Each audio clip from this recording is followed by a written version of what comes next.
You know those moments in life, the big challenges that just feel so personal, like they're aimed right at you? Well, what if they're not? Today, we're going to explore a really powerful metaphor that can flip your whole perspective on its head. We're going to start seeing life as a vast ocean, and all of us as just waves within it. And really, it all boils down to this one simple idea. This isn't just some nice-sounding phrase, it's getting at a fundamental truth about how interconnected everything is. Let's really hang on to this idea as we dive in. All right, so let's unpack this metaphor. I want you to picture it. Each one of us is like a single wave. We rise up, we have our moment, and then we fall back into this huge, endless ocean. We feel so separate, right? So distinct. But are we? Really? I mean, think about it for a second. Just like a wave in the ocean, our shape, our direction, our very existence is influenced by all the other waves around us, the ones that came before, the ones right beside us. And at the same time, everything we do, every thought we have, ripples outward and affects everyone else.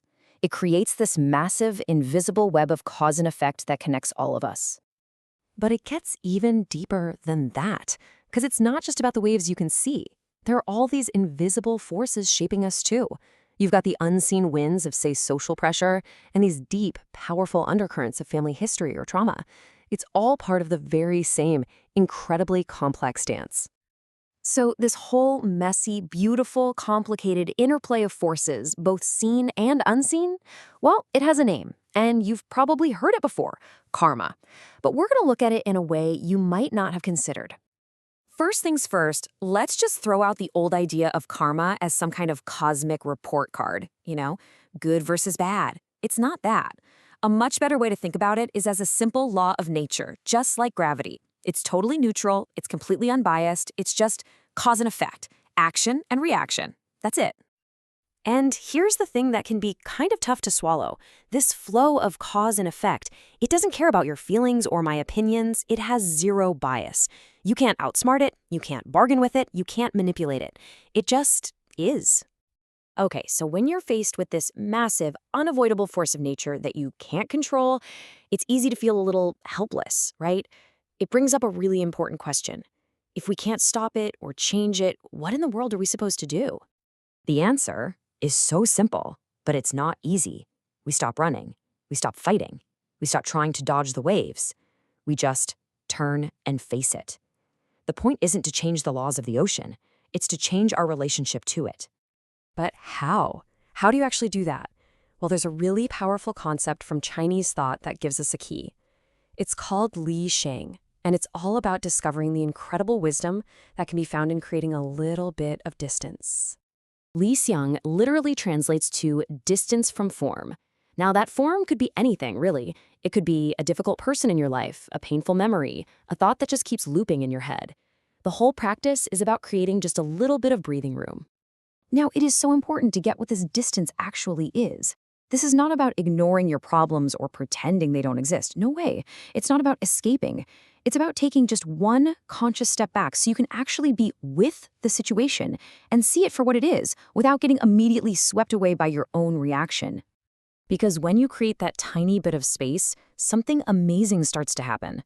You're no longer trapped inside the chaotic, churning wave of your own emotions. Your vision starts to expand, and for the first time, you can begin to see the whole chain of events, all the causes and conditions that led you to this exact moment. In this practice, it leads to a total, game-changing shift in perspective. You go from feeling like you're drowning in the waves to being able to see the entire ocean. See, when we're stuck down there at sea level as that one single wave, our view is just tiny. It's so limited. All you can see are the other waves crashing into you. Your vision is blocked. You can only react to what's right there in your face. It's pure chaos. But what happens when we practice Li Xiang? What if we could just float up, rise above the chaos for just a moment and get a completely different view? From that higher vantage point, oh man, everything changes. You're not just seeing your wave anymore. You see how all the waves are interconnected. You start noticing those deeper currents moving underneath the surface. You finally begin to grasp the incredible layers of cause and effect stretching across the entire ocean. You start to actually understand.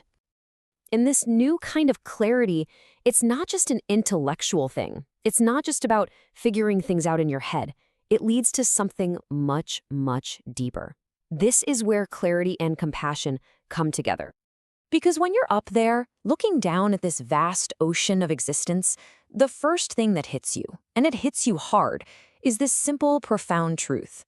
Nobody gets a pass. No one escapes this ocean. You see, with crystal clarity that every single person, yourself included, the people you love, the people who drive you crazy, everyone is tightly, tightly bound by these waves of cause and effect. And in that moment of seeing, you finally get it.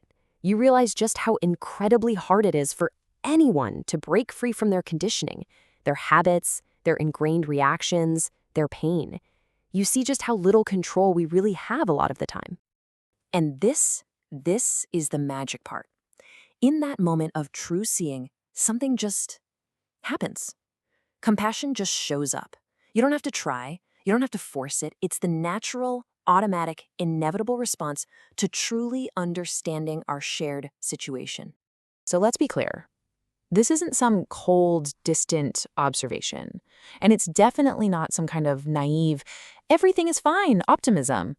It's a fierce, clear-eyed love.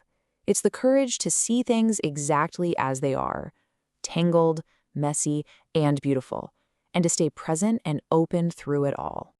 In the end, this whole journey isn't about finding clever tricks to solve our problems. It's about cultivating a perspective where this genuine compassion has the space to arise on its own. Because when it does, that's when wisdom shows up. And that wisdom, it'll bring the answers you've been looking for all along.